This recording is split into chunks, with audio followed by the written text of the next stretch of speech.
C'est bon. Ok, alors bonjour. Alors moi ce matin, je vais vous présenter les résultats d'un travail sur les perceptions des low-tech par les consommateurs. Alors ce travail s'inscrit dans le cadre du PRC d'EcoSD que Alexandre a présenté tout à l'heure. Et donc moi, je vais parler de la partie qui est menée au sein du laboratoire de recherche en gestion de Panthéon-Assas, Université Paris 2. Alors pourquoi un travail en gestion? Euh, La question des low-tech, elle intéresse beaucoup les concepteurs, mais il nous semble également intéressant de s'intéresser aux destinataires des low-tech, c'est-à-dire, entre autres, le consommateur. Alors, voilà. Et puis, si marketing peut parfois, peut-être même sembler être un gros mot dans l'environnement dans l'environnement des low-tech et par rapport à toutes les questions qui ont déjà été posées ce matin, en rebondissant sur ce qu'a dit Victor ce matin et la question de savoir s'il pouvait y avoir une industrie low-tech, voilà, peut penser aussi que s'il y a une industrie low-tech, il y a aussi probablement un besoin que le marketing se penche sur la question et s'interroge à la place du consommateur dans tout ça. Donc, je précise que c'est un travail en cours. Donc, ce sont des résultats qui sont vraiment encore très préliminaires, parce qu'on a collecté des données et on n'en est qu'au début de l'analyse. Et par ailleurs, c'est un travail qui a essentiellement été mené par Paul Bourgi, qui est stagiaire au l'ARGEPA et qui est malade et qui malheureusement, qui devait faire cette présentation avec moi ce matin et qui malheureusement ne peut pas être là ce matin. Alors, notre travail, en fait, il interroge essentiellement les perceptions des low-tech par les consommateurs et leur acceptabilité dans différents domaines de la consommation. Plus précisément, on a posé 4 questions de recherche. On s'intéresse d'une part aux pratiques low-tech des consommateurs ou aux objets low-tech qu'on pourrait qualifier de low-tech qu'ils utilisent. On s'intéresse également aux représentations qu'ils associent à ces pratiques, c'est-à-dire qu'on veut savoir quelles sont les significations pour eux de cette manière de faire. On s'intéresse ensuite à la manière dont ils en parlent, avec quels mots ils évoquent des pratiques qui peuvent, donc selon nous, relever du low-tech. Alors avec toute la difficulté de questionner sur le low-tech sans prononcer nous-mêmes les mots de low-tech. On essaie de voir aussi si certains domaines de la consommation seraient plus propices au low-tech, à l'adoption de modes de consommation low-tech que d'autres. Alors, au plan méthodo, on a mené une étude qualitative en faisant notamment des entretiens semi-directifs. Et le point sur lequel je voulais insister, c'est qu'on s'est intéressé à des consommateurs aussi bien déjà intéressés, impliqués dans des mouvements low-tech que d'autres qui n'y connaissent absolument rien. Et alors, contrairement à ce que disait Alexandre tout à l'heure en disant ceux qui ne connaissent pas les low-tech, ils ne les pratiquent pas, c'est pas forcément les mêmes. Enfin, c'est pas, faut pas se mettre tout ça dans un même paquet. On peut avoir des gens qui sont très impliqués dans du low-tech sans pour autant jamais avoir entendu le mot, le concept de low-tech. Donc, on a essayé de représenter cette diversité-là. Alors, les premiers résultats qu'on peut tirer de ce travail, c'est alors tout d'abord par rapport à la première question qui était de savoir quelles sont les pratiques low-tech des consommateurs ou quels sont les objets low-tech qu'ils utilisent. Je vais d'abord vous présenter un aperçu d'un tableau dans lequel on a répertorié l'utilisation par les répondants, les personnes qu'on a interrogées, de certains objets qu'on a classés par domaine de consommation, alors du plus low-tech au plus high-tech, même si l'objet, ce n'était pas forcément de rester dans l'opposition low-tech ou high-tech. Mais voilà, on a pris certains objets sur lesquels, au cours des entretiens, on a interrogé les consommateurs. Et donc, ce premier tableau de synthèse que je vais vous montrer maintenant, il donne un premier aperçu. Et je ne vais pas insister sur les détails du contenu du tableau, mais je vais vous dire un peu les premières réflexions qu'on en tire. Donc, verticalement, on a tout un tas d'objets donc dans les pratiques de ménage, l'entretien du linge, la cuisson, etc. Horizontalement, en fait, en ligne, on a nos différents répondants. Alors, dans ce tableau-là, on n'avait pas anonymisé les noms des répondants. Et donc, comme certains ici pourraient peut-être se reconnaître, voilà, j'ai masqué cette colonne-là. Et donc, ce qu'on peut dire, entre autres, sur la base de ces premiers résultats, c'est que, alors, on a des colonnes vides. Alors, vous n'avez peut-être pas eu le temps de voir, mais les colonnes four solaire, frigo en argile, etc., elles sont complètement vides, c'est-à-dire qu'aucun des répondants qu'on a interrogés n'en ont utilisé, voire même la plupart ne connaissaient pas ce type d'objet. Alors bien que voilà, c'est ces objets qui sont souvent cités, en tout cas un peu emblématiques des mouvements low-tech. La deuxième chose dont on s'aperçoit, c'est que certains objets qu'on pourrait qualifier de low-tech, alors qu'ils sont peut-être uniquement des old-tech, sont comme le balai plutôt que l'aspirateur ou la corde à linge ou le tank à huile pour faire sécher son linge, sont des objets qui restent, alors, ou qui reviennent, ça reste à creuser aussi, dans les habitudes des consommateurs. Et on s'interroge entre autres sur une certaines désaffections, au moins dans les discours des consommateurs, pour des objets comme le sèche-linge. Et on s'est intéressé aussi, et là c'est un autre point qu'on voudra creuser, on aimerait savoir s'il y a des objets qui sont un peu clivants et qui permettraient peut-être de mieux comprendre le rapport aux objets plus ou moins low-tech chez les consommateurs. Et donc on voit que par exemple la cafetière, c'est un objet qui est intéressant parce qu'on a d'un côté ceux qui sont plutôt cafetière à capsule et d'autres cafetières à piston ou cafetière à l'italienne. Et on voit dans nos résultats que, alors je vous montre là, peut-être vous le verrez mieux, voilà, on a plusieurs répondants qui sont, enfin plus de répondants qui disent en tout cas utiliser exclusivement des cafetières comment dire, low-tech comme la cafetière à l'italienne ou la cafetière à piston que d'autres types de cafetières.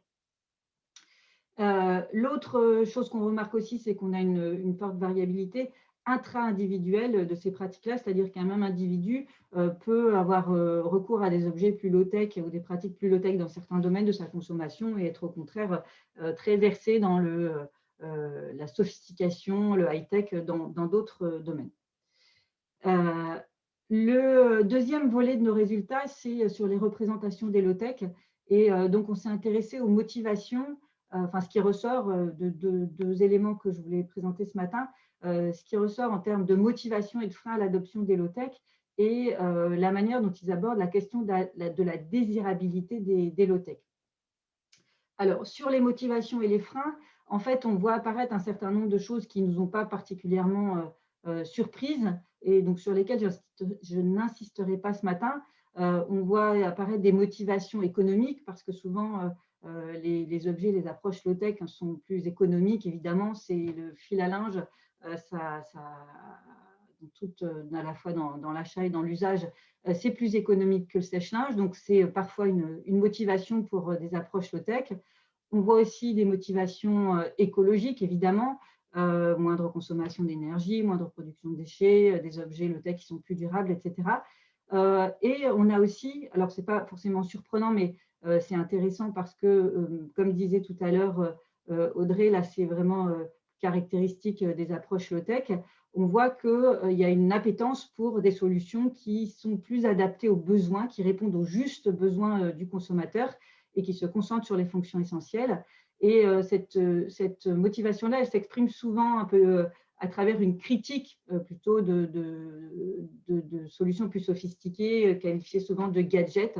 Et donc là, j'ai juste cité un verbatim d'un consommateur qui nous parle de four connecté et qui dit que voilà, c'est terriblement inutile tout ce qu'on peut mettre, notamment voilà, un écran qui permettrait de voir ce qui se passe à l'intérieur d'un four. Sur le plan des freins, on voit aussi émerger donc un certain nombre de freins qui ne nous ont pas forcément surpris non plus. Et donc, je prends ici juste l'exemple du four solaire qui résume un peu ces freins-là, mais on le voit dans d'autres domaines de consommation.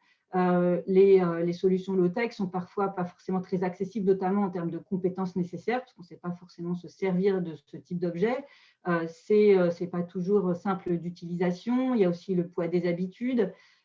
Et puis des contraintes fortes en termes de temps et d'espace. Donc pour le four solaire, il faut effectivement avoir le temps et puis l'espace nécessaire pour l'installer. Et puis, on n'a pas toujours la performance, ou en tout cas toutes les fonctionnalités qu'apportent des solutions plus classiques. En revanche, il y a un point qui nous intéresse, c'est qu'on voit apparaître d'autres freins qu'on n'avait pas forcément complètement anticipés. et qui reviennent assez fortement, notamment la question de l'esthétique. Là où on pourrait penser au contraire que des objets low-tech qui s'appuient sur des savoir-faire plus ancestraux, qui peuvent, comment dire, inclure une dimension esthétique, plusieurs répondants ont évoqué le fait que des objets low-tech, c'était le cas du four solaire notamment, c'était moche et qu'on ne se voyait pas mettre ça chez soi. Et donc, la question de l'esthétique apparaît comme un frein important dans la question des low-tech. Alors, l'autre point qui nous semble aussi intéressant, c'est le fait que des éléments qui sont, pour certains, des freins, deviennent au contraire des motivations pour d'autres. Et ça nous semble important parce que ça nous semble autant de leviers sur lesquels on pourrait travailler pour réfléchir à l'acceptation des low-tech. Et donc, si certaines low-tech sont contraignantes en termes de temps, en termes d'espace ou en termes de performance, on voit au contraire que la cafetière, par exemple, à l'italienne, où c'est effectivement plus long que d'appuyer sur le bouton d'une machine à capsule, et quelque part, ça oblige à ralentir. Et donc, ça peut apporter une valeur au consommateur, ce fait de se dire je fais le choix de quelque chose qui me force à ralentir et s'inscrit dans un désir de ralentissement. Les contraintes d'espace aussi sont variables. Autant certains diront que le sèche-linge prend de la place et d'autres font gagner de l'espace parce qu'on n'a pas besoin de place pour sécher son linge, et d'autres disent au contraire que tant qu'à Carville, ça se plie, ça ne prend pas de place. Et en termes de performance, on a aussi tout un discours sur, par exemple, justement, le café de la cafetière à l'italienne qui est meilleur, et le Tancarville ou tout le séchage naturel du linge qui, au contraire du sèche-linge, n'abîme pas le linge et offre finalement une meilleure qualité ou un meilleur service rendu. Sur le deuxième aspect des représentations, on s'intéressait à la désirabilité. Et donc, avec la question qui revient souvent du retour en arrière, et ce qu'on voit dans cette question du retour en arrière, c'est que toujours low-tech reste assez fortement associé à cette idée-là, mais avec la volonté de s'en détacher. Et non, là, on a le verbatim de quelqu'un qui en parle, il dit c'est un retour en arrière. Enfin non, mais voilà, je n'ai pas envie de dire retour en arrière parce que je veux justement pas qu'on associe low-tech et retour en arrière. Ensuite, on a l'idée qui émerge qui revient que voilà, c'est plutôt un mouvement qui est quelque chose de désirable, mais qui n'est pas facile, dans lequel il n'est pas forcément facile de s'inscrire, et pour d'autres, c'est carrément quelque chose qui reste encore assez utopique. Alors, sur le volet des discours sur les low-tech, ce qu'on a fait, c'est qu'on a essayé de demander aux gens si vous deviez me donner une définition des low-tech, qu'est-ce que ce serait? Et ensuite, on leur a proposé une définition des low-tech, on leur demandait leur réaction. Donc, sur les définitions spontanées, ce qu'on a retenu, c'est surtout la perplexité des gens, et on a des choses assez amusantes. Alors, certains associent low-tech, low-cost, par exemple, alors d'autres entendent low, ça leur fait penser à local. Et après, on a ceux qui nous disent les low-quoi, les low-tech, ils ne savent voilà, pas du tout de quoi on parle.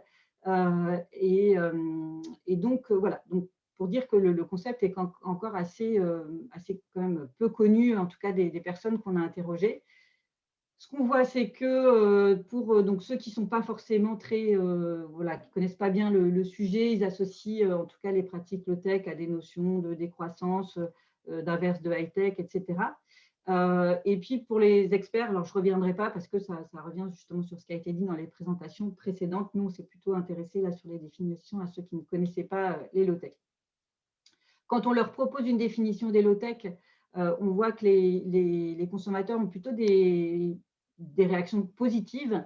Ils comprennent en fait de quoi on veut parler. Alors, on est resté sur des définitions simples, sur les principes de utile, accessible, durable notamment. Mais par contre, des doutes sur la faisabilité, surtout le passage à l'échelle de telles approches. Alors, on a essayé de catégoriser des objets en présentant des images aux gens, en leur demandant est-ce que ça, vous mettriez ça dans une catégorie low-tech, pas low-tech.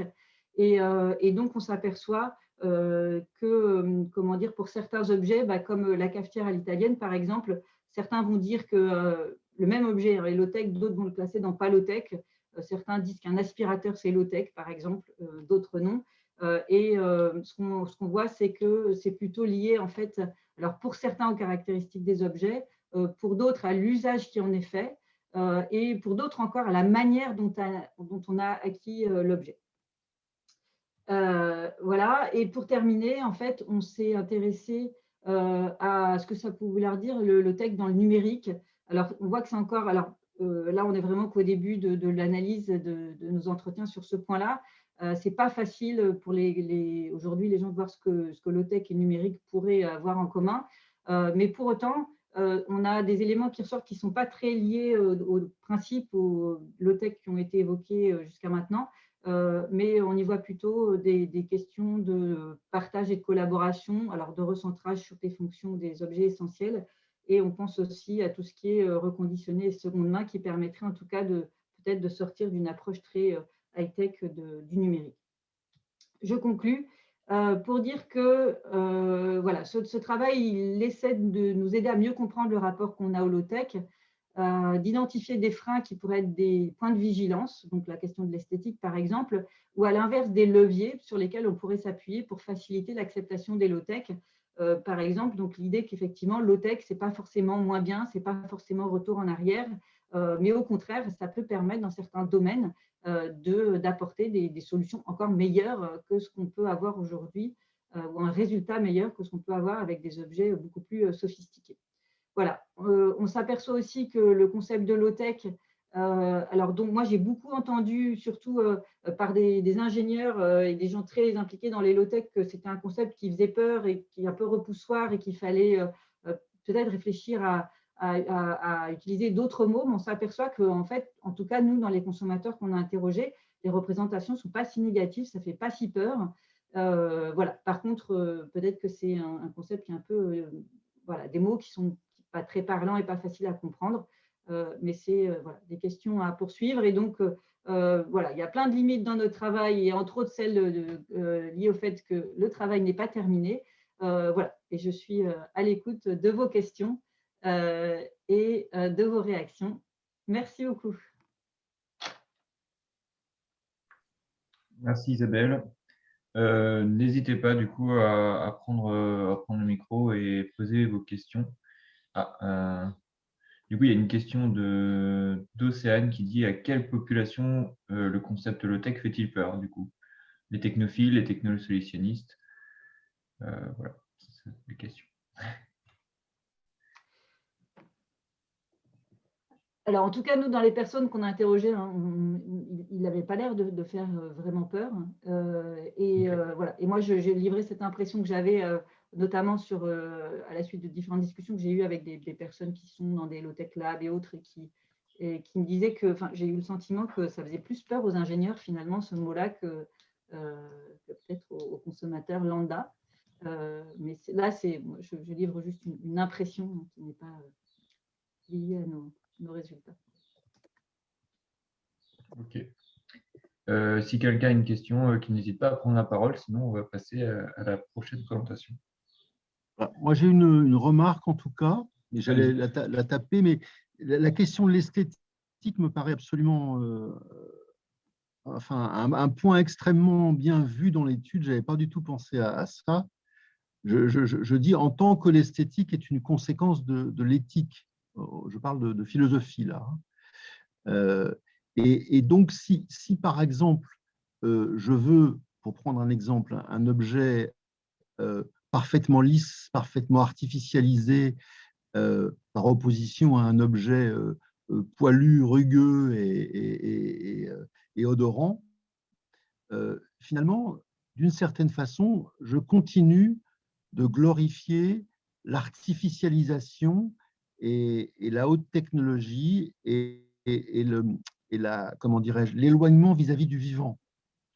Donc, quand je regarde aujourd'hui, moi, je ne suis pas un homme jeune, mais quand je regarde l'esthétique aujourd'hui des objets, tout doit être absolument lisse, formaté, glacé. Et derrière, je pense qu'il y a cette idée toujours du fait qu'il faut éliminer le vivant et donc être maître et possesseur de la nature. Voilà.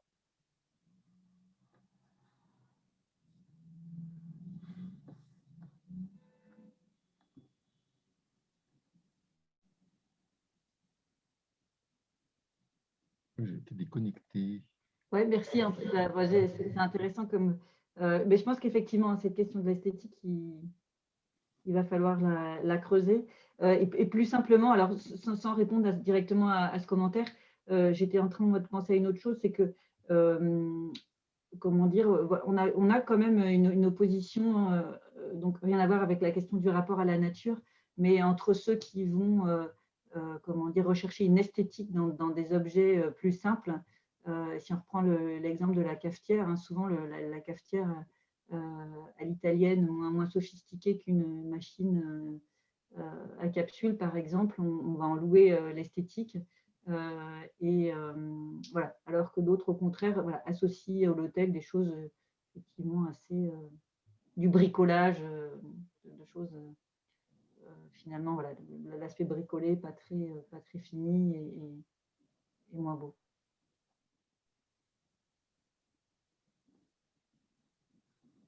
Et alors, il y a une petite question aussi, là, je vois dans le chat sur est-ce que la low-tech implique chez les gens la conscience de la nécessité d'un savoir-faire? Alors, effectivement, il y a cette question-là. Et il y a un autre aspect que je n'ai pas évoqué là dans les résultats, c'est que, en fait, c'est une source de valeur. Alors, ça peut être un frein, et c'est justement ce qui est intéressant, c'est de creuser tous les freins qui sont à la fois des freins et des sources de valeur. Comment dire, on peut considérer que le savoir-faire nécessaire pour concevoir un objet low-tech ou pour l'utiliser, ça peut mettre des barrières à ceux qui ne maîtrisent pas ces savoir-faire-là. Et à l'inverse, la question du savoir-faire, elle est intéressante parce qu'on peut valoriser, certains valorisent des objets low-tech. Alors, on a parlé aux gens, par exemple, de l'utilisation d'outils pour se repérer. Est-ce qu'on préfère utiliser une carte ou un GPS?